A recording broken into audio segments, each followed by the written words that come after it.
ولذلك في الحديث إذا التفت العبد قام يتلفت عيونه تروح يمين يسار في الصلاة، يقول الله: ألي غيري؟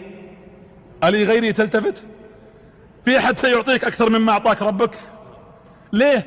لذلك إذا قلت الله أكبر، الله ما خلى الجملة التي نقولها بين تنقلنا من ركن إلى واجب في الصلاة ما نقول مثلا سبحان الله سبحان الله، لا، الله أكبر، حتى يتحقق ويتأكد في قلبك أن الله أكبر من دنياك وأكبر من وظيفتك وأكبر من همك.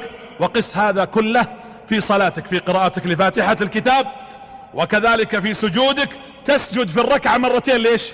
تؤكد الخضوع والانكسار. وإذا ركعت هذا الخضوع الله يحبه منك. وأنت تشهد التحيات لله، تصلي على رسولك عليه الصلاة والسلام وتقول: السلام علينا وعلى عباد الله.